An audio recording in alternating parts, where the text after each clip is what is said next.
La doctora Pardo es profesora titular e investigadora del Instituto de Estudios en Comunicación y Cultura IECO y del Departamento de Lingüística, investigadora principal del Grupo Colombiano de Análisis del Discurso Mediático, en la categoría, que es un grupo que está en categoría A en Conciencias, y además es cofundadora de la Red Latinoamericana de Analistas del Discurso, Red LAT. Como lo hicimos en el evento de apertura, ustedes pueden ir escribiendo sus preguntas para que al final de la intervención de la doctora Neila Pardo podamos organizar las temáticas y que... En realidad muy complacida de poder compartir con ustedes hoy algunas ideas en relación con el trabajo que desarrollo diariamente.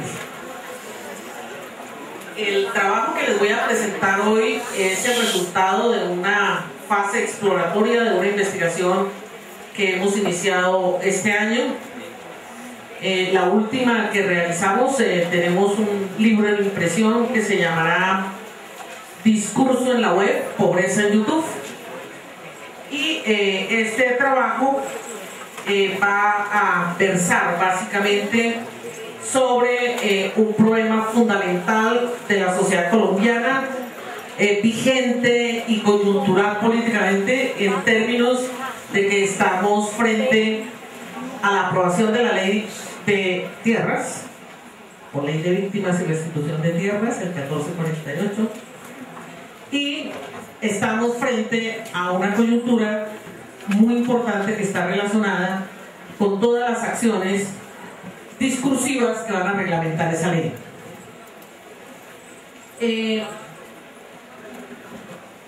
Para ese efecto hemos venido recogiendo todo el material discursivo que han producido los medios digitales en el género noticioso desde el 7 de agosto del 2010 hasta el 7 de agosto del 2011, y estamos intentando fortalecer eso hasta el 7 de agosto del 2012. Veremos cómo vamos evolucionando en ese proceso, pero digamos que esta parte inicial exploratoria está centrada en 2010-2012. Voy a presentarles un análisis crítico en perspectiva multimodal de un artículo desde nuestro punto de vista muy interesante que propone la revista Semana, la revista digital, o sea, semana.com. Ese artículo tiene unas características bastante distintas a la noticia de común y corriente que se generan en los medios noticiosos escritos. Muy bien, ya tenemos. Entonces, sobre esa base vamos a proceder a iniciar el trabajo.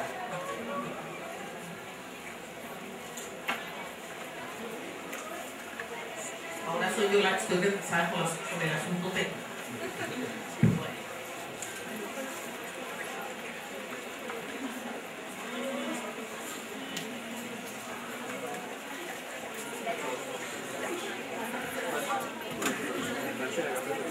No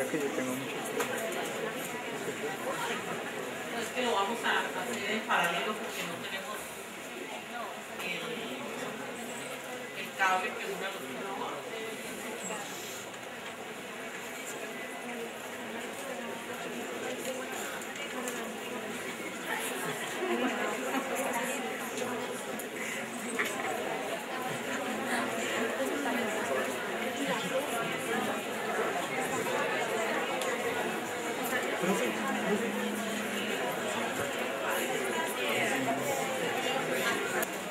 A un primer punto que he tratado ya de abordar en las observaciones preliminares que hemos realizado y que lo he llamado contextualización.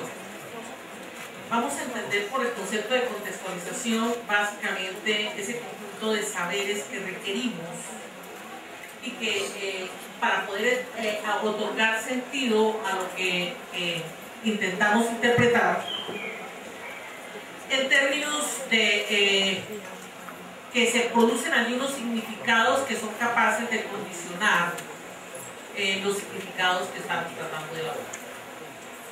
Entonces estamos frente a un fenómeno puramente cognitivo y semántico, que en este caso está articulado a el documento que es la Ley de Víctimas y Restitución de Tierras, o también denominada Ley 1448, que se aprueba el año pasado. Digamos que los asuntos centrales que trata esa ley están relacionados con el retorno a la tierra de origen por parte de aquellas personas que han sido victimizadas por los actores armados del conflicto o actores ilegales, si ustedes quieren, y un conjunto de actores legales que han estado articulados a las acciones de los actores legales. La devolución de los títulos de propiedad a los campesinos sobre los terrenos que les fueron usurpados por actores armados ilegales y legales. Juzgamiento de los victimarios, restitución de derechos a las víctimas y reconstrucción de la memoria colectiva. Digamos que esos son un conjunto de idearios que propone la ley. El análisis debe conducir a mirar las rupturas, los resquebrajamientos que van de esa propuesta básica de la ley a la manera como se está leyendo, interpretando esa norma, y las formas como está ocurriendo ese fenómeno en la vida social en virtud de que actuamos, dado que tenemos acopiados un conjunto de significados.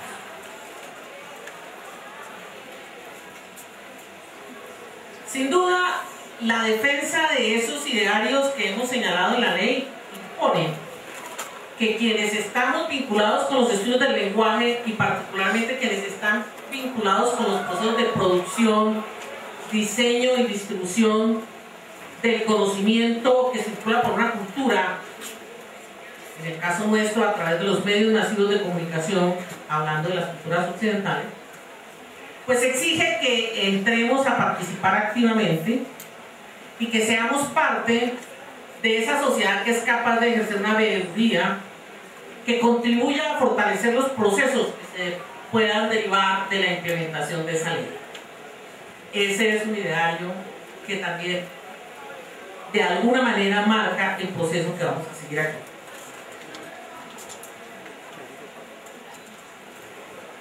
Partimos además de un principio en el sentido de que entendemos que los medios de comunicación no solamente constituyen la posibilidad de control social en la medida en que contribuyen a distribuir formas de conocimiento, sino que fundamentalmente ayudan a estabilizar ciertos tipos de representaciones sociales, de modelos culturales, de ideas, que repercuten sobre la manera como los actores sociales desarrollamos procesos y ejercemos acciones que sirven o no a un proceso de transformación social, en este caso la implementación de una norma. Eso quiere decir que creemos que los actores mediáticos, es decir, los medios masivos de comunicación, fomentan o inhiben prácticas sociales en razón de su capacidad para producir, reproducir y distribuir ciertos tipos de representaciones, ciertas maneras de entender la realidad social.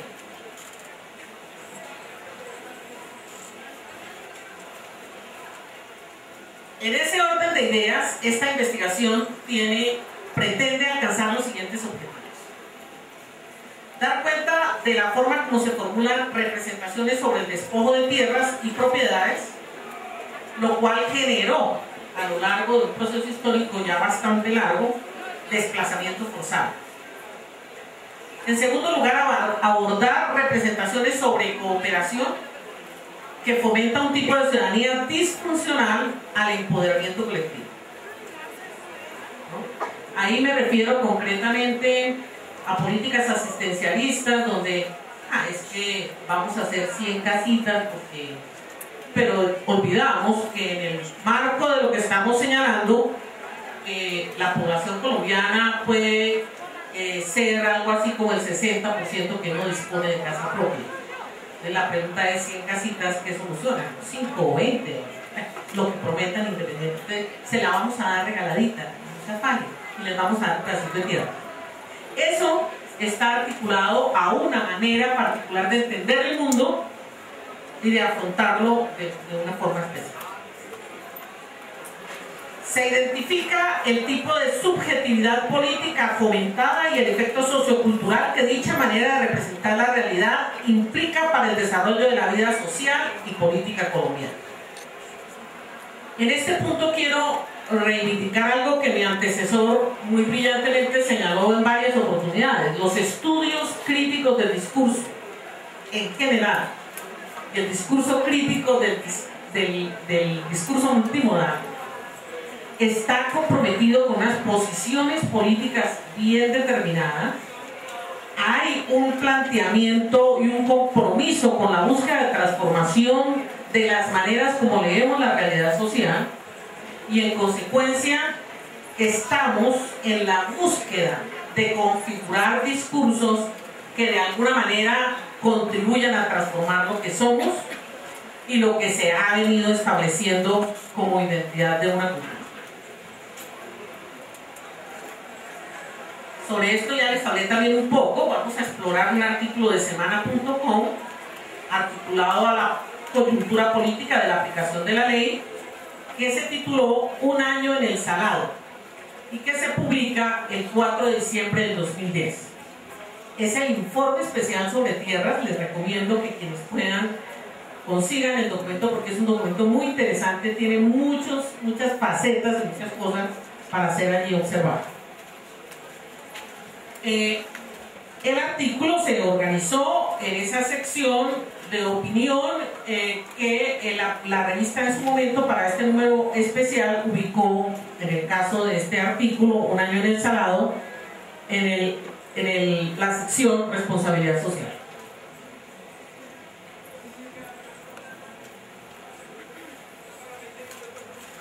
Ahora voy a proponerles un conjunto de criterios y de principios teóricos que nos pueden ayudar a iluminar la reflexión que vamos a hacer y para poder explicar algunos asuntos que pueden ser de vital importancia en el proceso de interpretación de lo que vamos a hacer.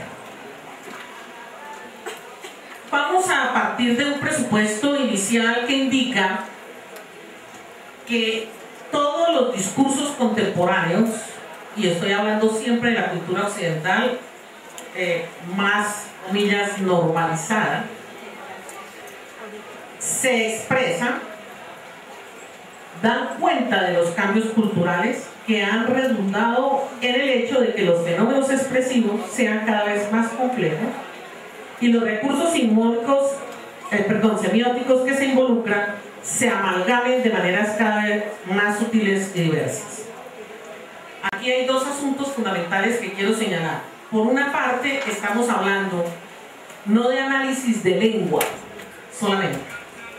Vamos a hablar de análisis de discurso como una unidad compleja que articula muchos sistemas de signos, por lo menos más de uno, en este caso imagen fija y lengua escrita, diseño, color, en algunas ocasiones en el diseño ciertos manejos estratégicos que están relacionados con la manera como se distribuye físicamente los recursos semióticos en el texto.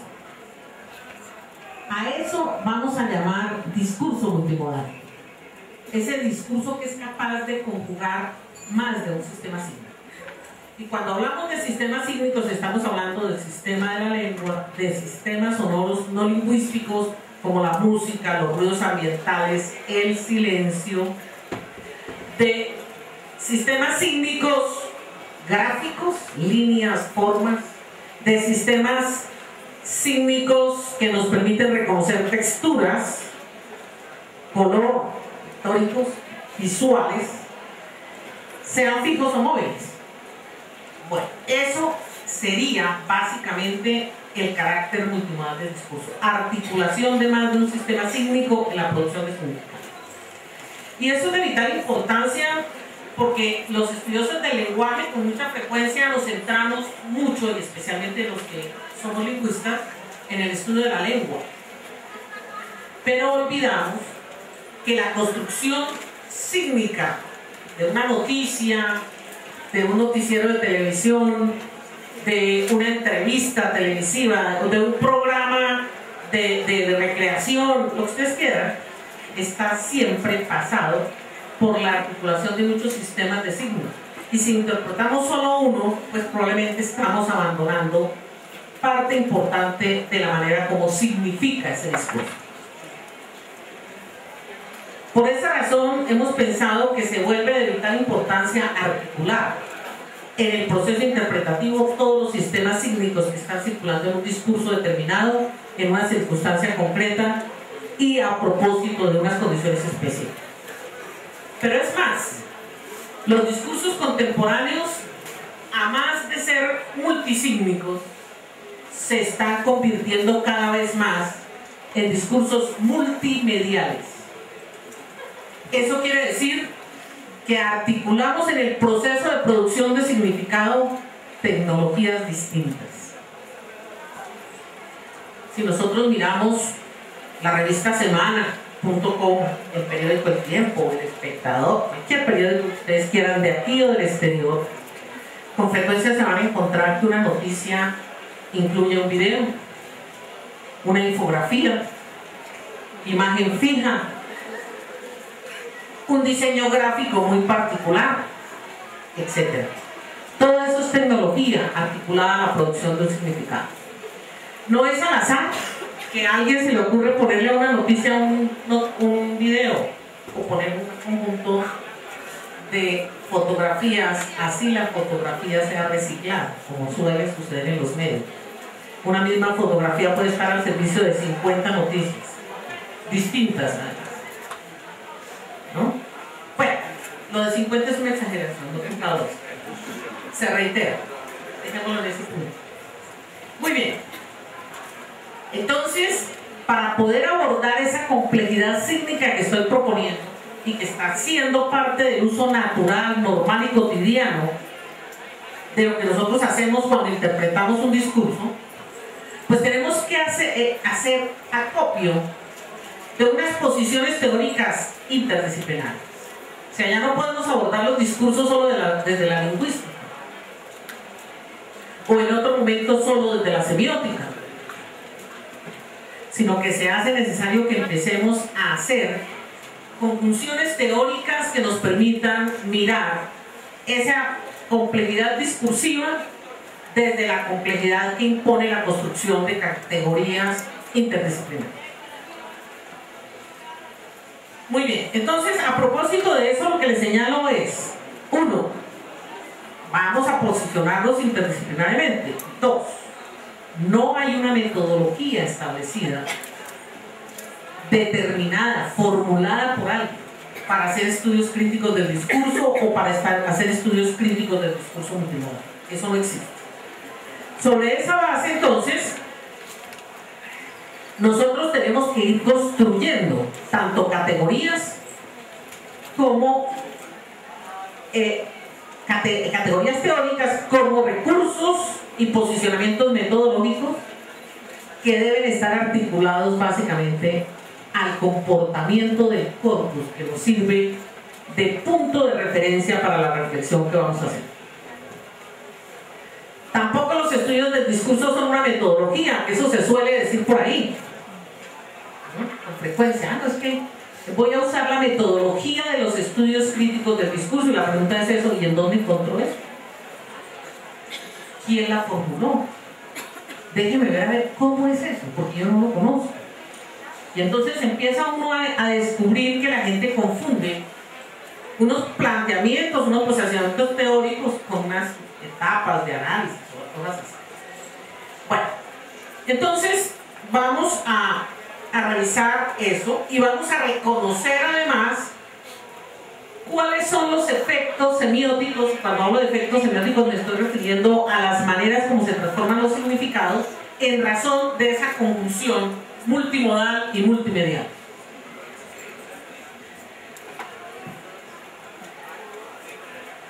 Lo que vamos a sustentar es que la modificación de las formas de producción y distribución, así como la estabilización de lo que se significa, repercute sobre las maneras como se construyen las representaciones sobre la realidad y sobre la posibilidad de expresarlas.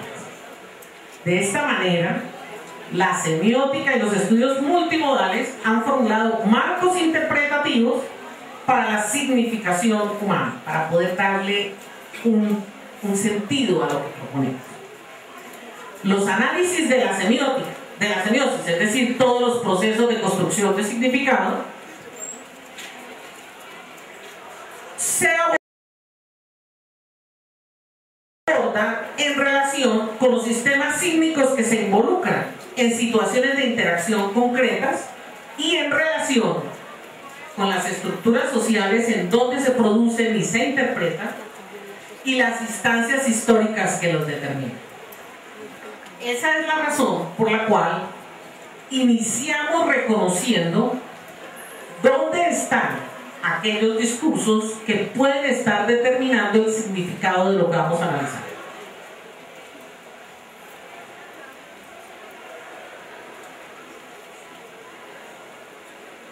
Esa es la razón por la cual hemos optado una posición. Nos ubicamos en una mirada discursiva, crítica, multimedial y multimodal.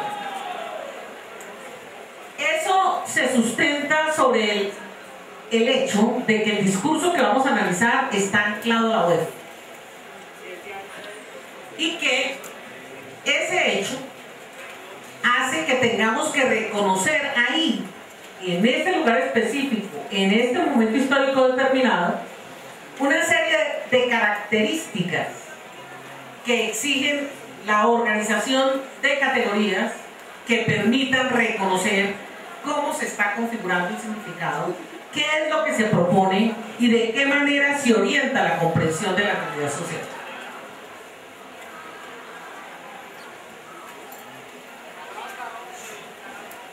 Muy bien.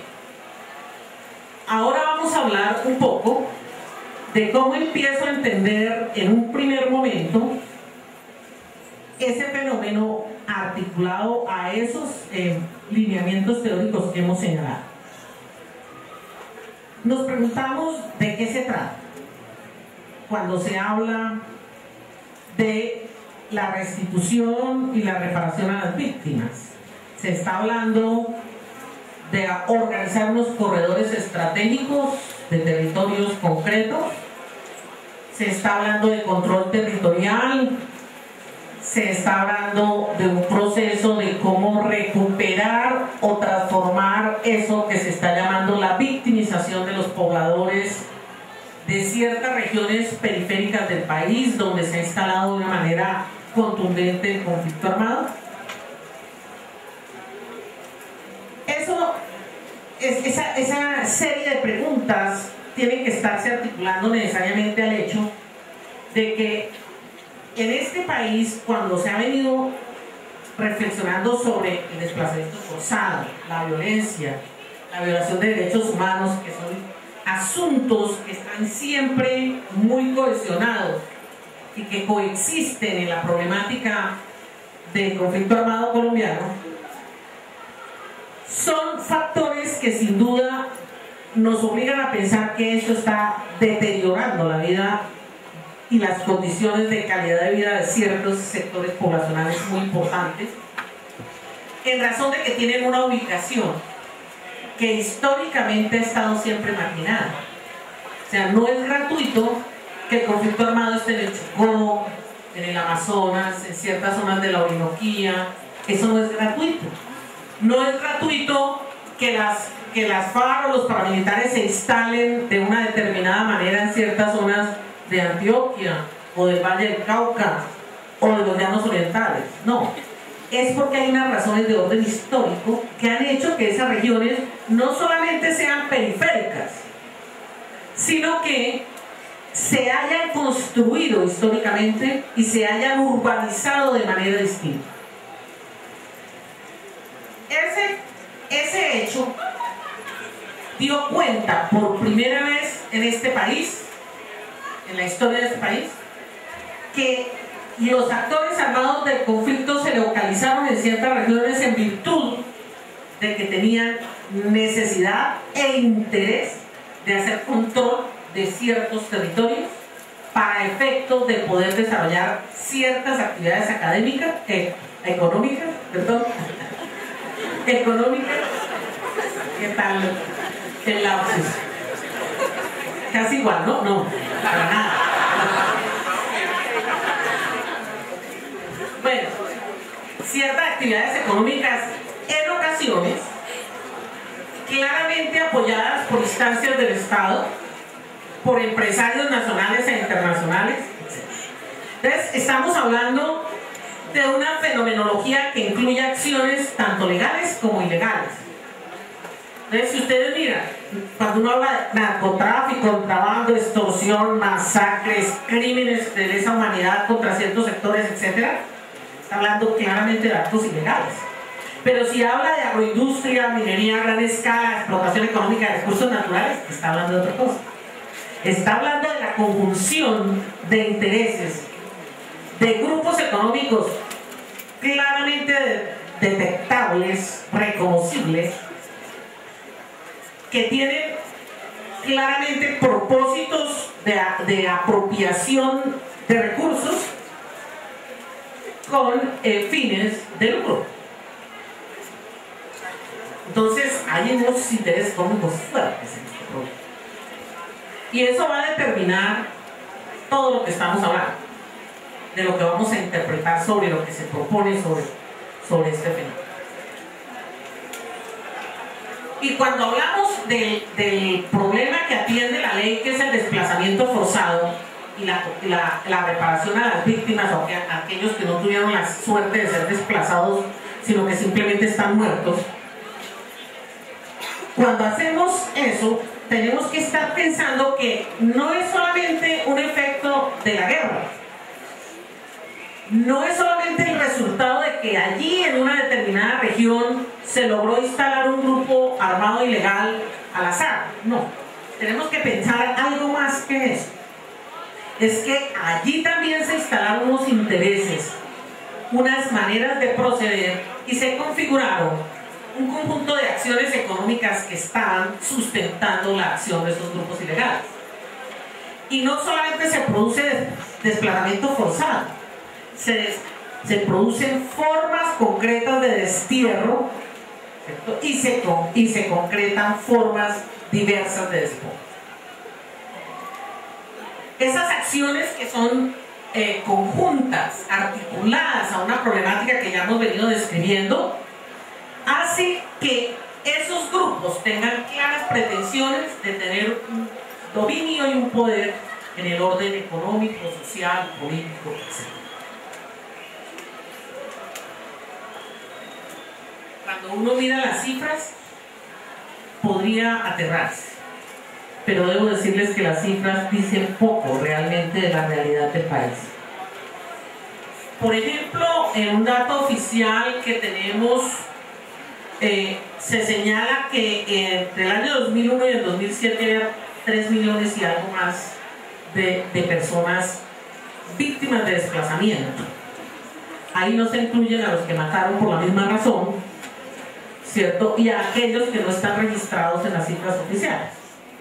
Y en otra cifra oficial más reciente se habla de casi 5 millones de personas que están, digamos, vulneradas en sus derechos fundamentales por ese mismo fenómeno. La realidad es que en el país no sabemos exactamente cuántas personas, qué cantidad de población está realmente afectada, y tampoco probablemente llegamos a saber un dato histórico que dé cuenta de cuántas son las víctimas mortales de ese mismo hecho. Entonces estamos hablando de un fenómeno que tiene unas magnitudes impensables, que ha obligado al gobierno nacional a tener que hablar de eso. Los gobiernos no hablan de desplazamiento porque es que son muy generosos y están muy interesados en resolver el problema. La pregunta diaria y en los imaginarios cotidianos todos nos preguntamos, bueno, ¿y por qué no los cogen presos y saben dónde están? ¿Y por qué no hacen tal cosa si saben qué es lo que está pasando? ¿Y por qué es que toma la policía trago con los paramilitares? ¿Y por qué es que entonces se reúnen paramilitares y guerrillas en un determinado lugar? Y no solamente ven fútbol, sino que comparten los juegos de tacos, de no sé cómo se llama eso. Bueno, lo que sea. Igual da lo mismo. O sea, en el fondo lo que estamos diciendo es que comparten actividades y que eso da cuenta de que lo que hace el Estado no es una acción que esté articulada a su voluntad política por resolver una situación, sino que básicamente responde a unas coyunturas que obligan, por presiones nacionales, internacionales, por la actividad de ciertos grupos sociales en el país y otros de afuera, a que ocurra eso. Y eso se expresa en el hecho de que el país usa además eso, las élites políticas usan esas condiciones históricas en que vivimos para conseguir recursos económicos en el exterior. Si nosotros miramos cuál es la fundamentación para tener recursos económicos del exterior, lo que se llaman las ayudas internacionales, lo que se argumenta es que somos un país con unos niveles grandes de violencia, tenemos narcotráfico, que tenemos problemas de extrema pobreza. Nunca se habla de la relación entre conflicto armado y pobreza, nunca se ha hablado de la relación que hay entre concentración de bienes históricos en el país y pobreza, etc.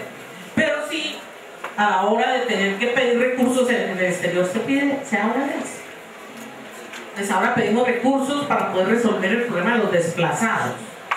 Pedimos recursos, etcétera, etcétera. Digo pedimos para referirme a la nación, al Estado y en particular a quienes gestan las políticas de Estado. Ese hecho de tener una manera de relacionarnos con el exterior a través de las ayudas internacionales para resolver, comillas, esos problemas, pues con frecuencia van en contradicción con las políticas internas. Las ayudas internacionales con frecuencia, por lo menos en el papel y en la teoría, dicen que tenemos que aprender a gestionar y autogestionar comunidades capaces de desarrollar sus potencialidades y proponer maneras de resolver sus propios problemas y de construir cultura y sociedad.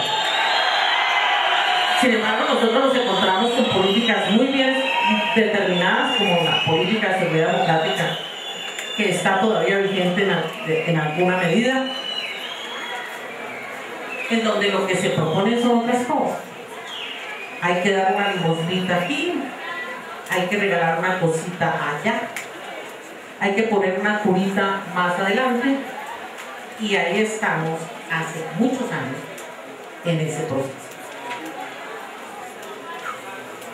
Muy bien, en ese orden de ideas, entonces, lo que nosotros tenemos que entender es que cuando nos encontramos frente a un título como un año en el salado, hay que recuperar qué quiere decir estar un año en el salado y a propósito de qué. Y entonces necesariamente tenemos que encontrar en la estructura social la razón de ser de eso. Y la razón de ser de eso procede del hecho de que ocurre una masacre en esa región de los Montes de María en el año 2000, en el que se cruzan otra vez un conjunto de intereses de grupos económicos nacionales e internacionales para conseguir terrenos a bajísimos costos que les permitan desarrollar proyectos agroindustriales o de ganadería extensiva o de minería a gran escala, etc. O simplemente que haga posible hacer uso de los recursos naturales de la región. Entonces, esas cosas no pasaron simplemente porque había unos paramilitares y unos guerrilleros ahí acomodados en un rincón de la reserva. Pasaron porque había un conjunto de intereses que estaban cruzando que eran muy fuertes.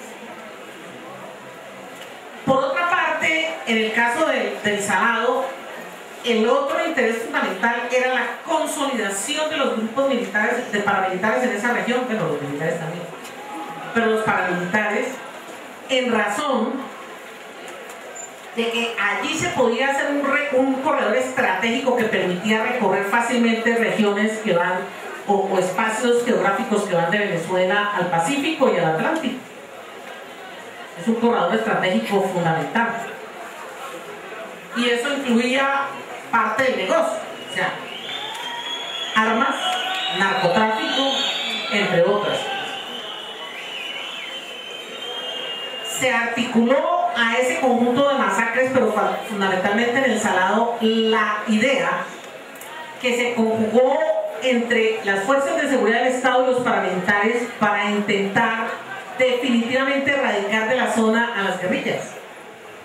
Eso se ha convertido, digamos, en una de las razones fundamentales para justificar la existencia de paramilitares y de alguna manera justificar la impunidad que se ha venido construyendo en torno a las acciones de los paramilitares en el país.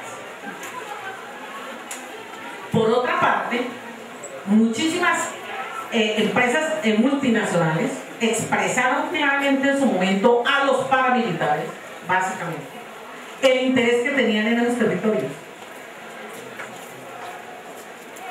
Y entonces uno ahí se explica por qué Rubiales está en un determinado sector del Chocó, por qué, bueno, ustedes saben más que yo de eso.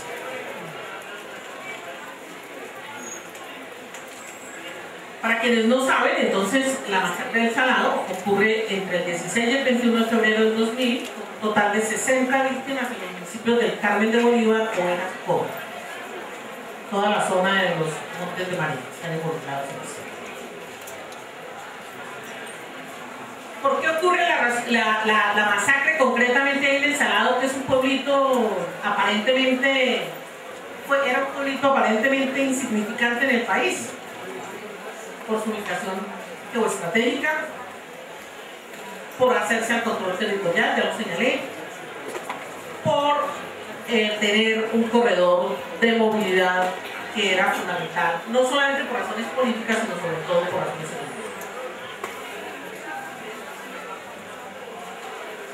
Ahora, sobre ese panorama, vamos a mirar cómo podemos analizar esas relaciones que he establecido entre los procesos de producción discursiva y las condiciones sociohistóricas y políticas que determinan lo que estamos tratando de reconocer.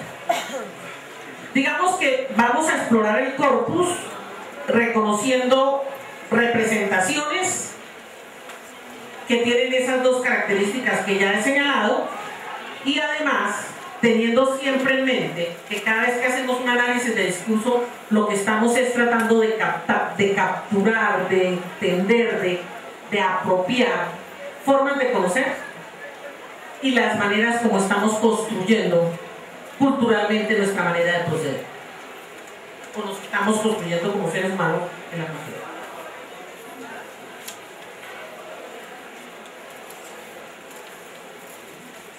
Estamos entonces frente a un fenómeno complejo que, como ya he dicho, nos va a obligar a adoptar muchísimos recursos metodológicos y métodos, estrategias concretas de análisis, siempre teniendo claro que cuando hacemos un análisis, el análisis no procede en sentido clásico de lo objetivo, sino que siempre hay una posición del investigador allí propuesta claramente, y en ese sentido reconocemos no solamente nuestra propia experiencia, sino la de nuestra comunidad.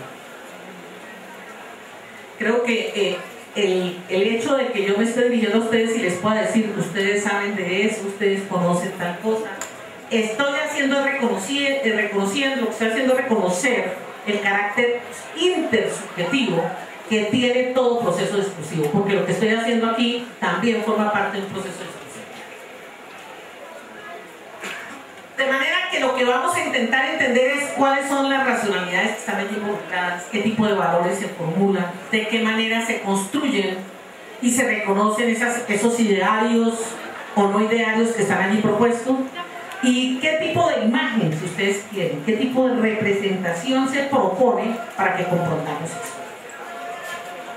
Para hacer ese análisis, entonces, primero que todo, reconocemos en términos de la posición teórica, que tenemos un problema que sea estructural de nuestra sociedad. O sea, los estudios críticos del discurso no hacen análisis por hacer análisis. Los estudios críticos del discurso se comprometen con problemáticas reales de la sociedad.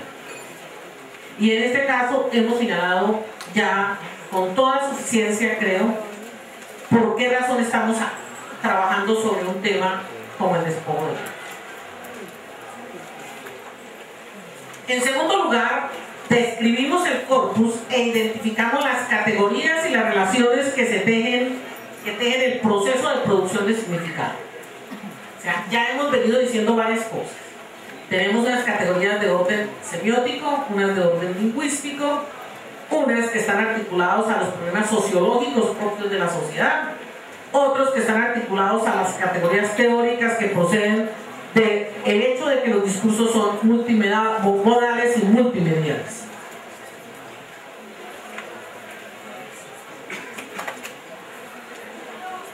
En tercer lugar, vamos a tratar de resignificar lo que se nos propone como discurso, para ponerlo en relación con las condiciones sociales, políticas, rituales sociales, ciertos procedimientos institucionales, todo lo cual orienta la práctica cotidiana nuestra.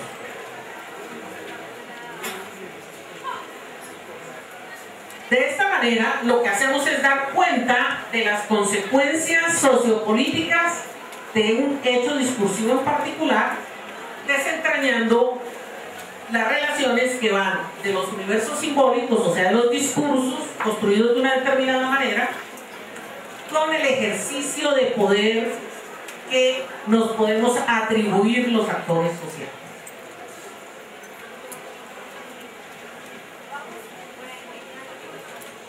Entramos entonces al proceso de mirar cómo ocurre ese fenómeno.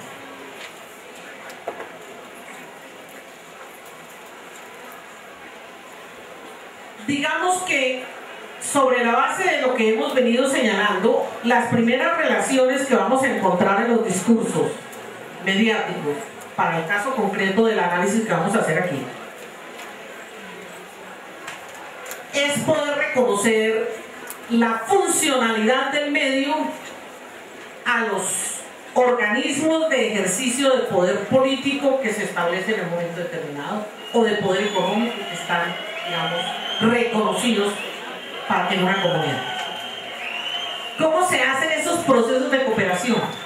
Yo propongo por lo menos estas tres estrategias discursivas. Minimizar la realidad, el acontecimiento, y minimizar las potencialidades de los actores que han sido utilizados. Minimizar, en este caso, la estrategia de minimización consiste en resaltar algo que me beneficia en términos de mis propios intereses y disminuir el de los otros. En este caso, disminuimos el fenómeno social, por ejemplo, una masacre. Pues, cometió una masacre en tal parte. No hubo sino 3 muertos. Chiquita, no se afane. Se pierde un concepto fundamental, y es que una sola vida humana es una vida humana, y en esa perspectiva todos tenemos la obligación de defenderla. Entonces ahí es, pero además decir, es que los campesinitos se fueron corriendo, entonces no hicieron nada, se fueron. Esa es una manera de minimizar la capacidad, la potencialidad de las víctimas. Se eliden los procesos horizontales de construcción de memoria colectiva. Esa es una estrategia clara. A ver, ¿en qué consiste la estrategia? Básicamente es en poder poner discursivamente cosas tan simples como es que, pasó una masacre en tal parte, entonces vamos a regalar lo del arriendo en el barrio tal de la ciudad tal, durante tantos meses, para que no sufran tanto. Pero no se garantizan las maneras de organización comunidades para que ellos autogestionen la manera como quieren vivir. Muchos de ellos no quieren estar en una educación así, se las paga el Estado. Ellos quieren otra cosa, necesitan otra cosa, son otra cosa. Muy bien. Se niega la alteridad de quienes han sido directamente afectados por las diversas formas de violencia en el conflicto armado. Esa estrategia de negación de la alteridad es una estrategia muy importante, porque son ese tipo de noticias donde nosotros leemos todas las cosas buenas que hace el Estado o las que hace la empresa privada, ¿cierto? Pero nunca se reconoce qué es lo que realmente el que está recibiendo el beneficio está percibiendo de eso y viviendo eso. ¿Cómo lo está viviendo? ¿De qué manera? ¿Es eso lo que resulta de su interés? ¿Es esa manera de recibir cosas lo que él requiere? ¿O quiere otro tipo de desarrollo completamente distinto?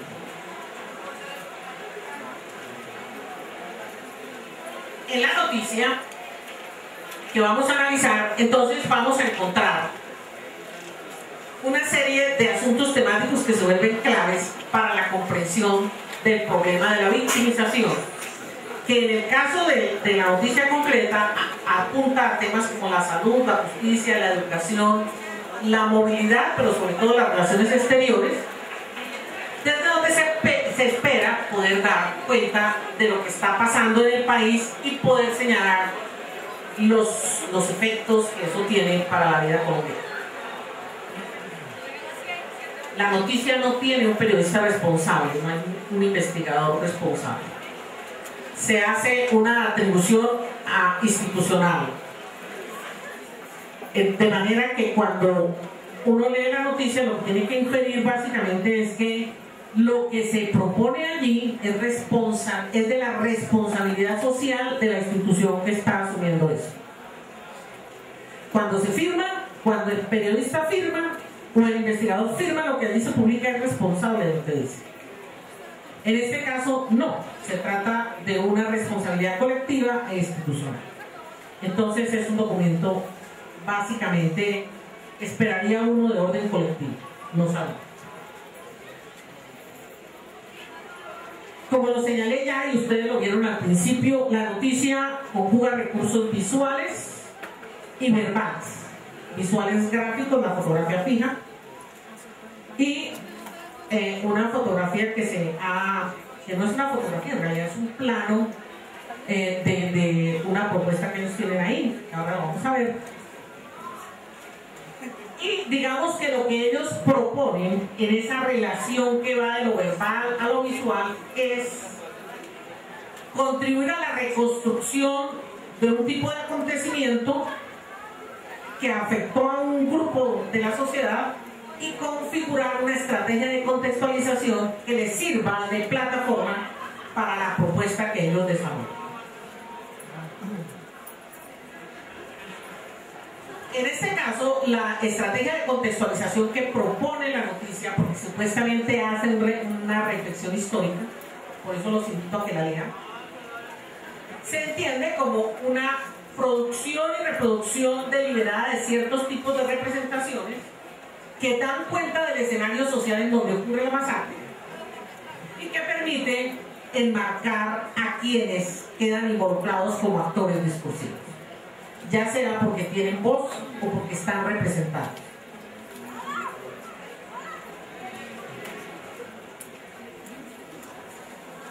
Todo ese proceso de contextualización se hace elaborando una noticia que se apropia de un conjunto de recursos que pueden ser del orden visual o verbal. O sea, podemos hablar de metáfora visual y podemos hablar de metáfora verbal, por eso no han descrito esto. Metáforas, topicalización, implicaturas, formas de atribución y cuantificadores.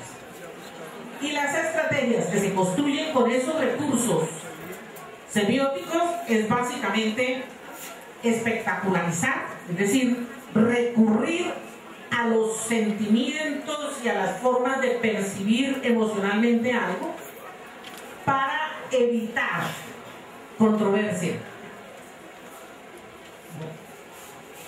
Entonces, yo digo, me rompí la cabeza. Ay, pobrecita, te voy a poner una curita. Pero no permito que me pregunten cómo la rompió. O por lo menos no propongo eso como parte fundamental de lo que estoy señalando. Aquí pasa lo mismo. Se ocultan cosas, sobre todo de orden histórico, datos históricos muy importantes. Entonces contamos que en el Salado vivían tantas familias, que vivían pobremente, pero nunca se preguntaron esa comunidad por qué se instaló ahí, cuáles fueron las razones históricas que determinaron que estuvieran ahí. Piensen, por ejemplo, cuando vemos las noticias sobre el Chocó, ¿no? Nunca nadie hace la reflexión de cuál es la razón por la cual el Chocó es una comunidad esencialmente afrodescendiente. Difícilmente se conecta una cosa con la otra. Y el proceso de legitimación. Yo estaba lenta porque se supone que teníamos una hora, casi 2 años, ¿no?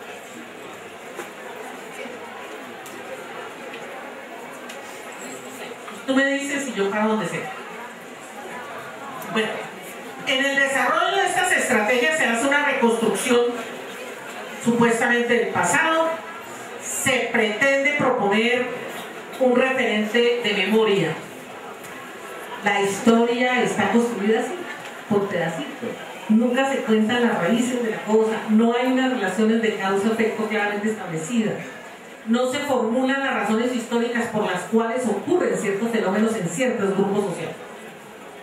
Y eso hace entonces que lo que se proponga para la memoria sea algo que está completamente desarraigado de las comunidades mismas.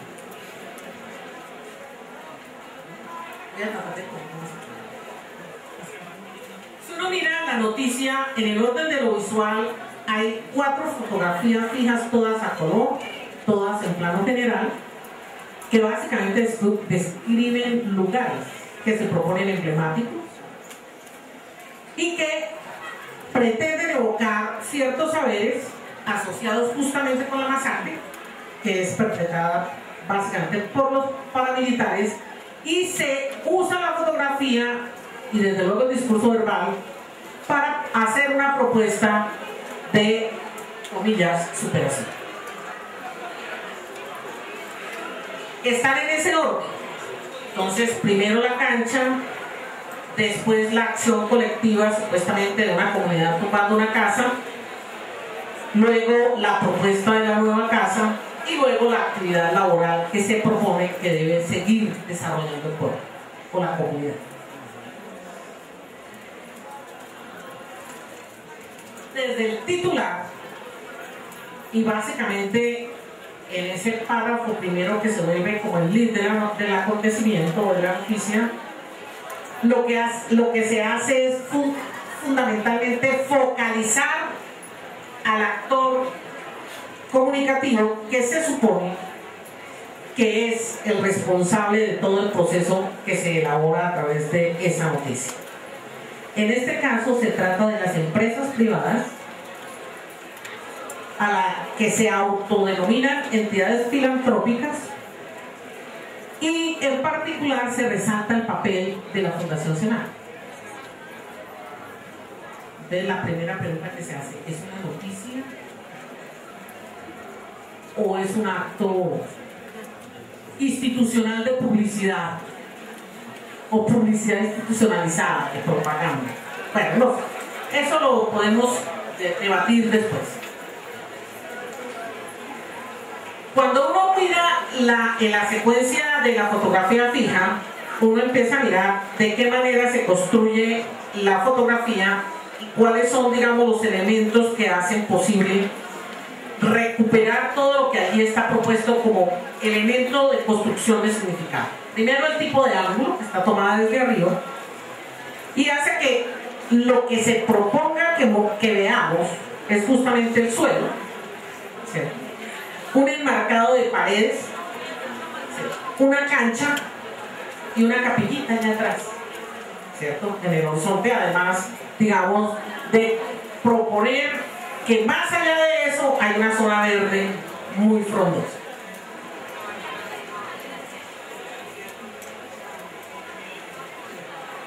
En este caso, y yo no soy experta en fotografía, debo confesarlo, me parece que el ambiente general que se construye en la fotografía está relacionada con las siguientes unidades semánticas básicas que están articuladas a la temática misma: agobio, abandono, precariedad, configurada en algo que yo llamo aquí estética de la ruina, lo cual sirve básicamente para activar, evocar emociones que tienen que ver con el hecho de que allí hubo muertos, allí ocurrió una masacre, allí pasó una cosa horrorosa. Entonces hay que mover el sentimiento del sujeto frente a eso. Ese recurso es básicamente un recurso justificatorio, hablando de procesos de argumentación. La imagen se acompaña de un pie de foto en el que se introduce una metáfora ontológica cuya función argumentativa es generar credibilidad, incuestionabilidad y objetividad, atribuyendo características de un ser humano al objeto de referencia. Miren ustedes, esto es muy frecuente en la prensa. El pie de foto dice: esta cancha fue testigo de la peor masacre cometida en los Montes de María por los paramilitares cuando hace 11 años asesinaron a 38 personas en este lugar y otras 28 en los alrededores. La metáfora exactamente está construida en esta cancha fue testigo de la peor masacre. A ver, la cancha se volvió un ser humano inteligente, con capacidad visual y todo lo demás. Ese tipo de cosas lo reímos, ¿no? Lo hacemos o lo hacen los periodistas diariamente. Y bueno, aquí estoy frente a un grupo muy importante de potenciales periodistas que se pueden reír con eso. Pero la cosa es muy interesante porque es que los procesos cognitivos que se derivan de eso son una lógica que no se articula a la racionalidad humana. O sea, nosotros tenemos establecido en la cultura occidental que los que vemos somos los seres vivos, cierto tipo de seres vivos, pero los que vemos, conocemos y damos razón de un tipo de conocimiento supuestamente somos los seres humanos. Están diciendo que me quedo mucho.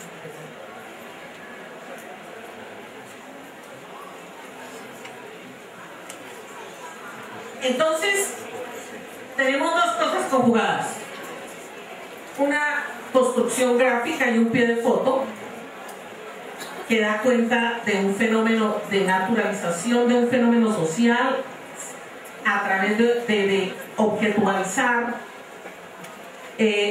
una serie de características en algo que no puede tenerlas. Una cancha no tiene esas características. Lo que quiero es que vayan armando como el tejido de lo que estamos analizando. Por otra parte, la fotografía nos da cuenta de una serie de texturas. Nosotros percibimos unas texturas ahí.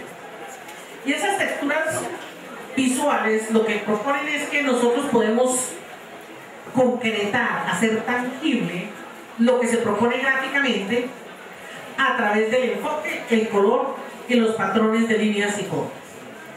Entonces vamos a mirar cómo ocurre eso. La textura de lo que se está focalizando, que en este caso es el piso, ¿cierto?, oscila entre la sequedad, la calidez, el relieve, la dureza y la poca densidad, para proponer un sentido de vejez, deterioro, rigidez y agobio. La esteticidad se acompaña de los muros agrietados y averiados ubicados en los extremos derecho e izquierdo de la fotografía. Y además de un proceso luminoso propio de la luz solar.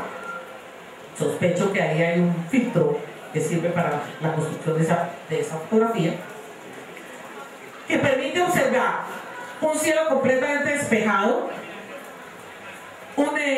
un reflejo sobre las copas de los árboles al fondo en el horizonte, y que dan entonces una sensación de calor por una parte y de agobio por otra. O sea, de incomodidad. Casi ninguno de nosotros quisiéramos estar ahí, sobre todo que somos bogotanos. En últimas, toda la estética está constituida para sugerir rudeza, violencia, desasosiego, pero sobre todo peligro. Hay que tener cuidado para caminar por ahí, hay que tener cuidado estar solo. Bueno, ese tipo de cosas que nosotros construimos culturalmente. No sé, hasta ahí voy con lo visual. Queda toda la cosa verbal. Y ya creo que se pasó el minuto que me habías dado. No sé, pido a ustedes que me digan qué hacer.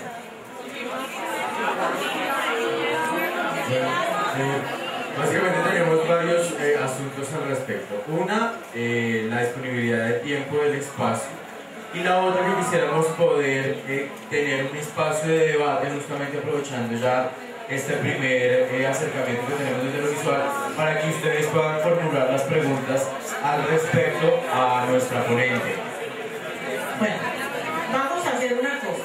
A mí me parece que, digamos, las razones que estás argumentando son suficientemente válidas. Entiendo que las instituciones, los espacios están perfectamente organizados. Entonces, a mí lo que se me ocurre es la señora que está en la casa.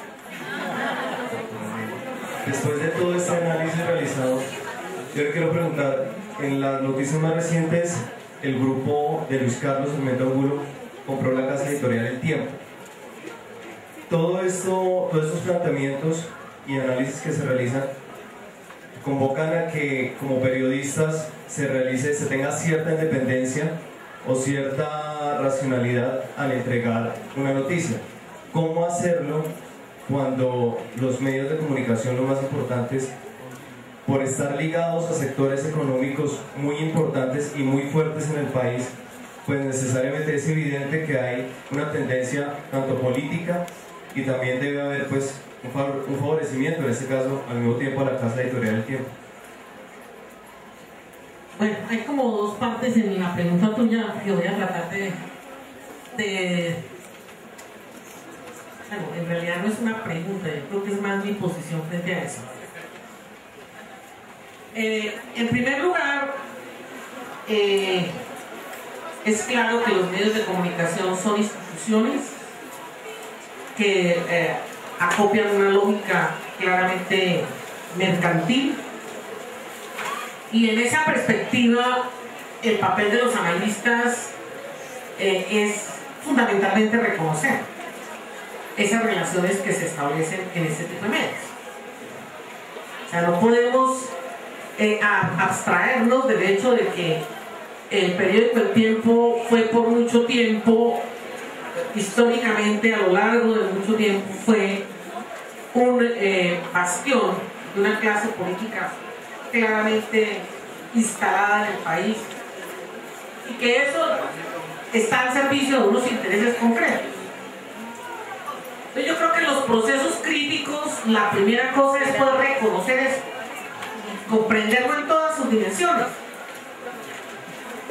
En segundo lugar, es probable que a propósito de cambios en las inversiones que se hacen en la industria más mediática puedan aparecer ciertas transformaciones de orden político que tienen que ver con las maneras como los medios abordan la realidad. Eso hace que un periódico sea eventualmente distinto a otro, y digo eventualmente porque en Colombia casi que podríamos decir que eso ocurre, ¿no? Entonces, en algunos países puede pasar que un periódico sea claramente de una manera y otro de otra. Aquí es menos claro eso. Pero, digamos, poder explicar eso también forma parte del trabajo de un analista. Y yo creo que el problema nuestro es básicamente poder dar cuenta de ese tipo de relaciones. Y creo que ahí, digamos, estamos haciendo una labor importante en la comprensión de por qué ocurren ciertos fenómenos más mediáticos en un momento determinado y a propósito de una coyuntura X. Es eso lo que yo tendría que decir, y en realidad me parece que eso es el horizonte mismo de nuestro propio trabajo. Continuamos entonces, 1, 2 y 3, una que tengo aquí. Bueno, muchas gracias. Yo quiero servir un poco de abogado y ahora es una pregunta que voy a hacer. Y es preguntar un poco si todas esas estrategias no obedecen más a unas competencias del sujeto que crea, en este caso pues la noticia, o un desconocimiento histórico incluso, o sea, una falta de competencias por cubrir un hecho, que a un plan más o menos consciente de la revista o de la institución o del medio. Y quiero también ahí enfatizar un poco en la perspectiva de sujeto que se tiene desde la perspectiva crítica del análisis del discurso. ¿Cuál es la definición del significado? ¿O qué es un sujeto que produce información? Ese sujeto que se estudia, esas publicaciones que se hacen desde el análisis crítico del discurso. Entonces vamos por partes. La primera,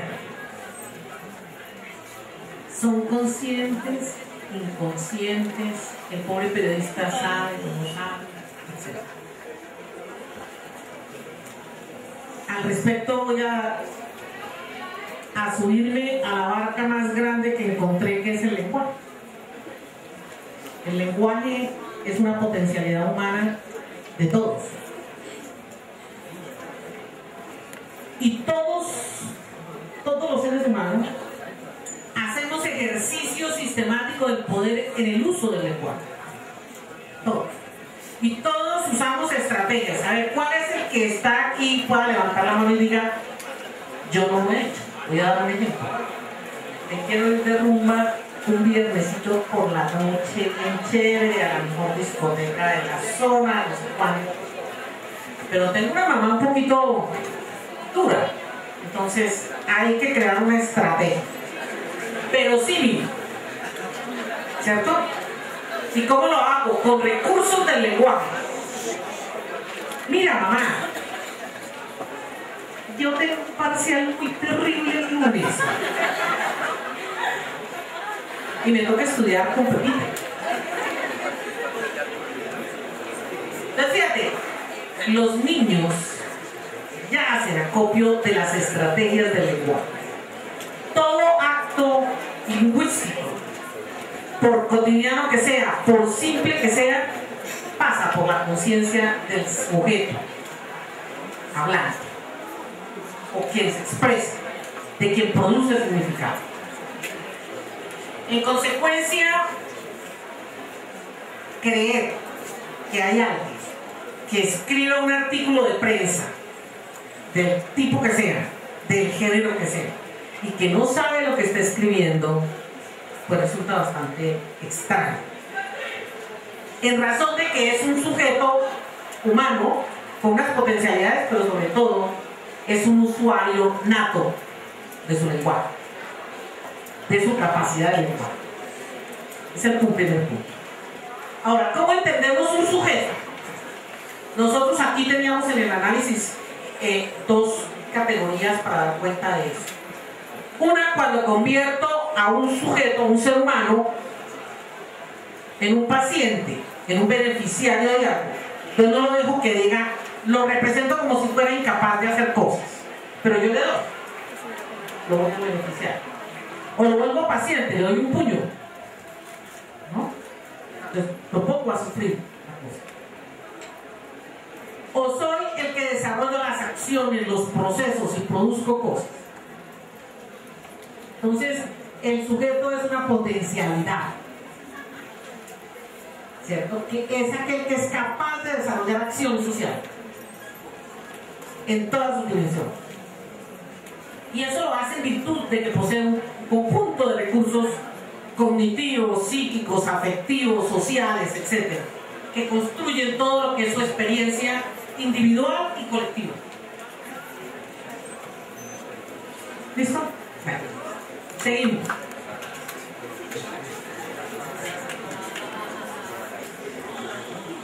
Buenos días.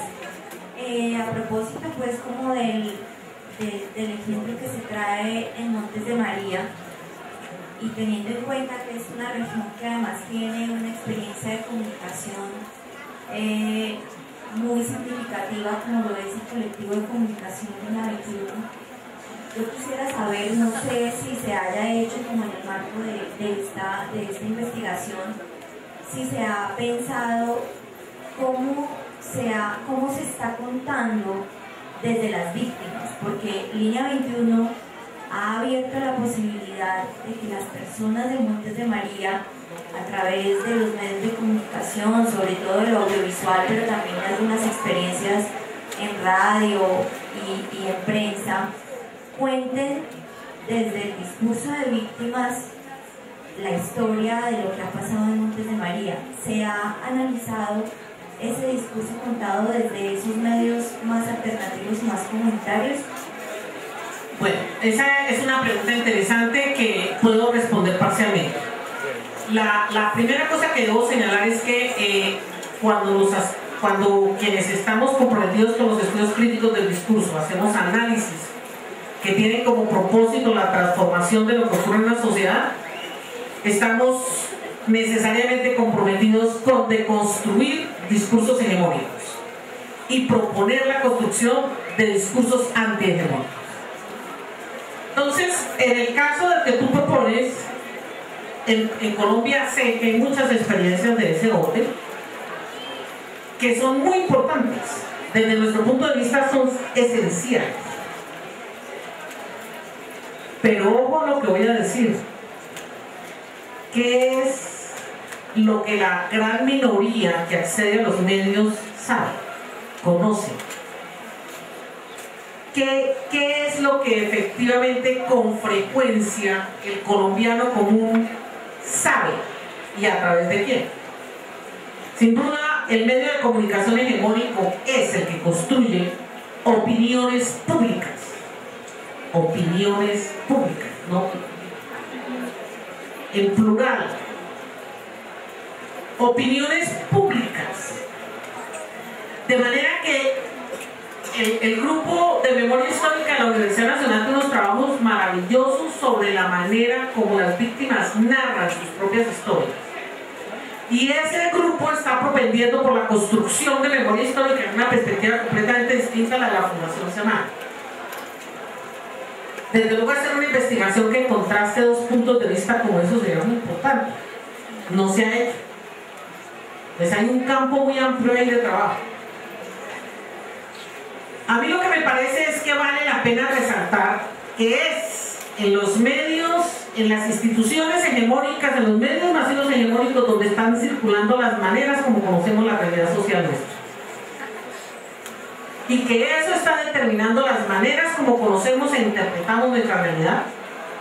Y es la que está determinando la manera como la valoramos. Y es la que nos está permitiendo establecer el criterio de cognoscibilidad que es posible para una cultura o para un grupo humano. Pero ojo, porque esos discursos hegemónicos que circulan por los medios masivos hegemónicos están dirigidos a grupos élite. Piensen ustedes cuántos colombianos pueden leer la revista Semana. ¿Cuántos colombianos realmente compran el periódico, el Tiempo, el Espectador, etc.? Entonces estamos en una sociedad con unas desigualdades y con unas inequidades absolutamente asombrosas, particularmente cuando estamos hablando de capital simbólico. Vamos a seguir con el profesor Jesús Erney, de Guadalajara y dos técnicos. Gracias. Profesora, una precisión para que nos quede el contexto completo. ¿Qué hizo la Fundación Semana en el Salado? Porque luego inicialmente aparece el artículo en la sección de responsabilidad social empresarial. Digamos que esa es la precisión que tiene. Luego, como investigadora, ¿qué considera usted que deben hacer los medios frente al tema de responsabilidad social? Porque, por ejemplo, el año pasado la Organización Sarmiento Angulo entregó unas casas en el sur de Bogotá y todos los medios fueron a cubrir eso como borregos, pues, para hacerle una difusión al tema. Y tercero, ¿qué de foto le hubiera gustado leer usted en el que criticó frente a la cárcel? Gracias. Bueno, a ver, tres cosas, las tres preguntas. Vamos por la primera, que es estaba relacionada directamente con el tema de la responsabilidad social de los medios. Resulta que los medios masivos de comunicación son el resultado de un acuerdo social, de una sociedad liberal en nacimiento que le otorgó unas funciones. Y la función básica era de cuenta de lo que ocurre en esta sociedad. De manera que ese ocurrir, ese acontecimiento, sea de conocimiento común a los miembros de la sociedad. Pero desde su nacimiento, el medio cumplió la función parcialmente. Siempre se elitizó. Las gacetas del siglo XVIII le llegaban a las élites. Entonces, ellas eran ellos. Y la función socializadora y de distribución de conocimiento estaba en una franja de la sociedad, como sigue estando ahora. Bueno, entonces, ahí hay un problema histórico muy importante que está anclado en la historia misma de los medios masivos de comunicación y que las sociedades nunca han reclamado de manera clara, sistemática, y no han podido, no hemos podido activa y colectivamente exigir que esa distribución de conocimiento sea realmente democrática. Eso hace que cuando se habla de responsabilidad social se esté hablando de responsabilidad social ¿para quién? Con las élites, con los que tienen acceso a los medios. ¿Con quién? ¿Hay responsabilidad social de los medios con el país? En términos de 40 millones o más de colombianos. Esa es una pregunta que yo creo que tenemos que hacernos como periodistas, todos, y como analistas del discurso. Entonces, hay unas rupturas en el origen mismo del medio, que me parece que no permiten hablar, sino de que allí hay otra estrategia de discusión. Bueno, eso por un lado. La segunda pregunta se me olvidó porque me enredé con la primera.